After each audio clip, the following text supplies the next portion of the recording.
Welcome to our Channing Memorial Church web Sunday service. A month or so ago, when the coronavirus started to spread across the country, I think most of us, I know I did, thought that we would be able to be back in our sanctuary by Easter to do our service there. But as has often been said, the universe had different plans for us. So I'm offering our Easter service via the internet. So we come together this morning, sitting in front of our computer screens or holding our iPhones.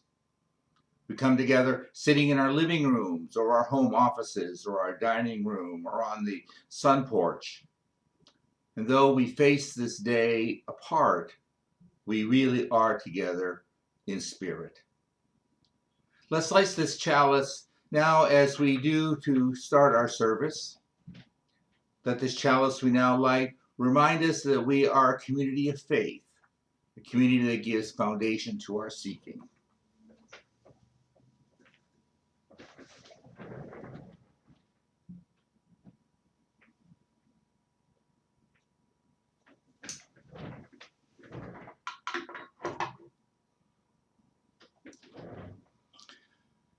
So today is Easter in the Western Christian tradition, the day, as the story goes, of the resurrection of the man Jesus, who through the resurrection became the redeeming Christ.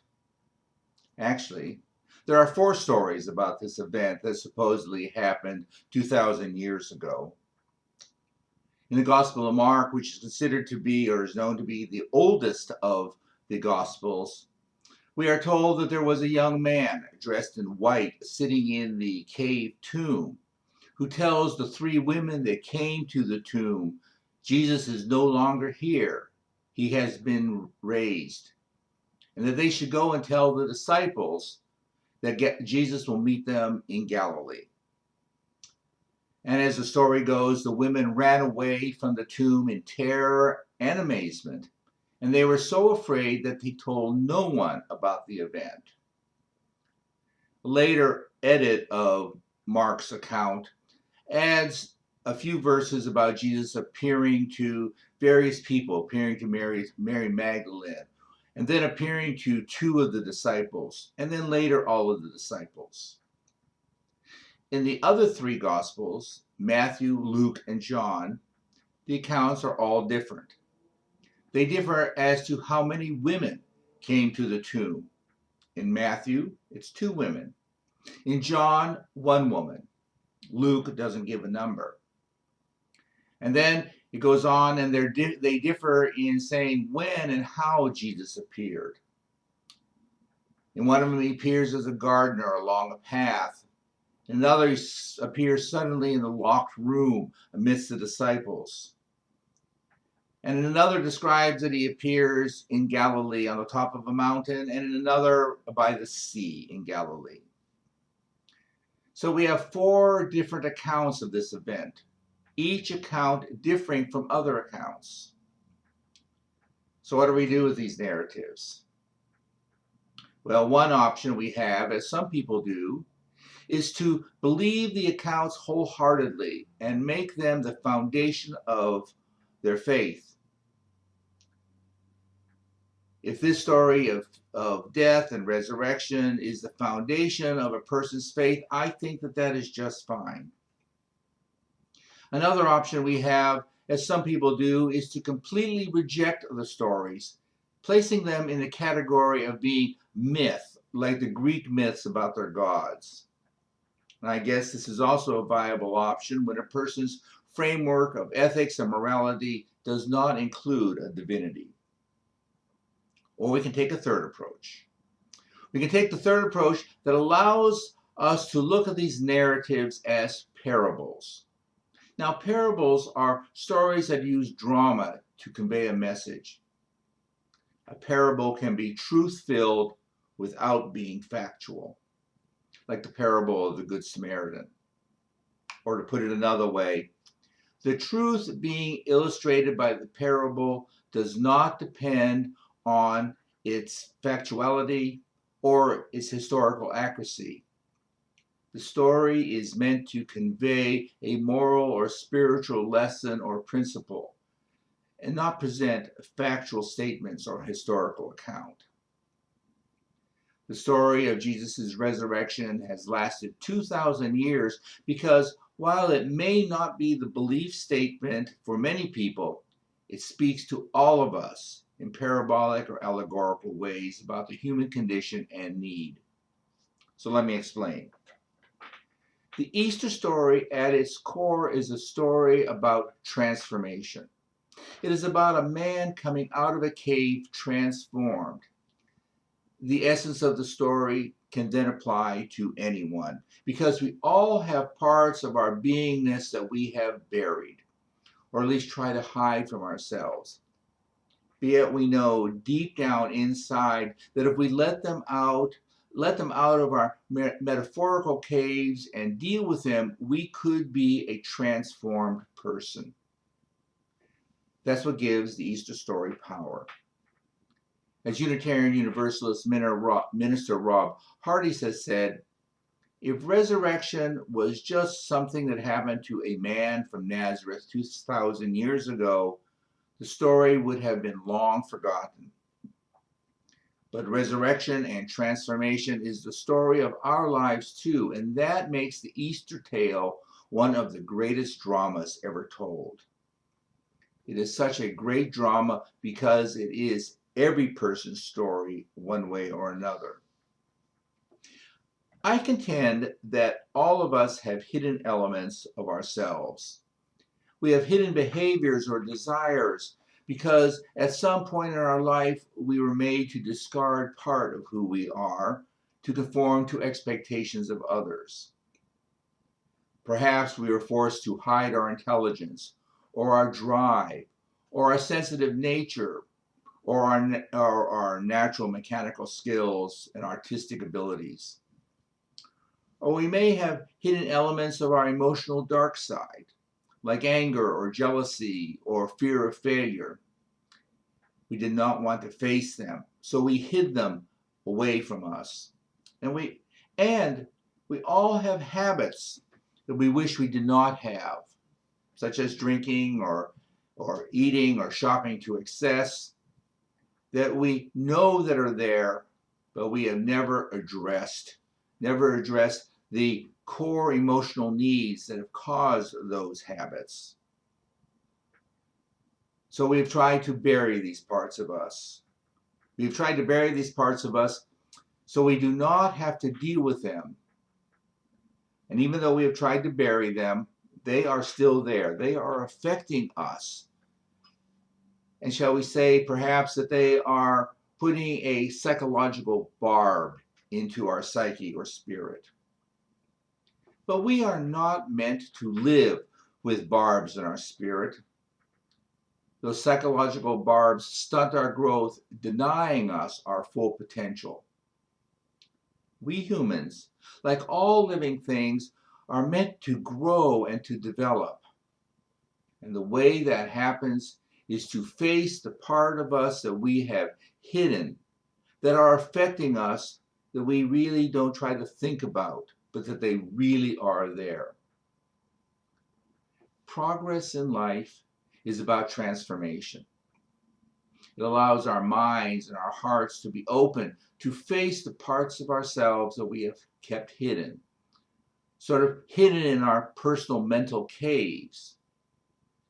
And when we face those parts of us, we can perhaps find more fulfilled personal life. We can find happiness, and we can experience spiritual growth. I recently came across a word that I think names this task of working on transforming ourselves: involution. Now, evolution is change to the external. Involution is the internal focus of changes of our mind and our emotion and our spirit that ultimately allows them to shine forth. Involution starts when we are willing to look at ourselves like a sculptor or painter looks at their work. A sculptor or painter looks at their piece of art and questions what is the best way to shape it. What is a good way, a better way to make it look more and be more perfect? And then if he or she thinks that there is something that needs to be changed to make it a better piece of art, there's no emotion attached. They do not berate themselves or come down hard on themselves because they had this happen to them or to their piece of art. They just start working on it to make it better. We can use what we find in our sculptor-like self-examination to dig out those parts of our being that we have chosen to hide, and then, like a sculptor or painter, work bit by bit to remove them or refine them or alter them, or even welcome them back into our lives, ultimately transforming us into a more mentally and emotionally and spiritually integrated person. This is the message of Easter for all of us. Easter is about transformation, our potential transformation. It is about our transformation more than it is about a story of the death of a man 2,000 years ago. Perhaps this celebration of transformation coming in the midst of this unusual period of isolation is a good thing. We can take advantage of this time to think about ourselves, then consider what path we may wish to follow to reach our fuller potential. So may this spirit of Easter, with its message of transformation, be with us in our days ahead. So be it. Each of us have joys and sorrows and concerns and gratitudes in our life. As I now light candles, I invite you to share yours into the universe.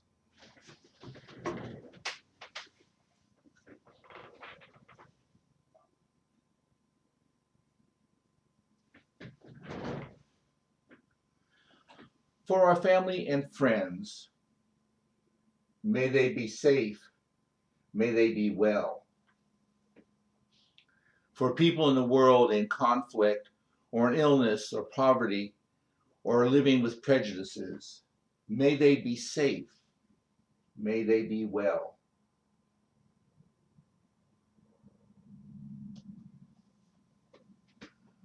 For our healthcare staff and emergency responders, the store clerks, the delivery people, all the people who are working to perhaps give a bit of normalcy to our lives, may they be safe, may they be well, and know they are deeply appreciated.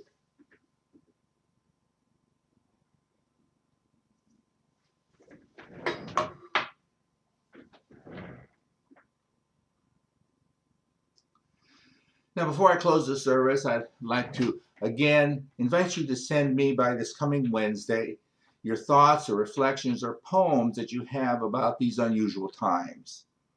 I will take them and incorporate them into next week's message. And if you would like to join our Wednesday coffee break Zoom chat, let me know by Tuesday so I can send you the invitation with the URL code to get into the chat room. I'm going to close with these words today. They are by the Reverend Linda Barnes, the minister at Star King Fellowship in Plymouth, New Hampshire.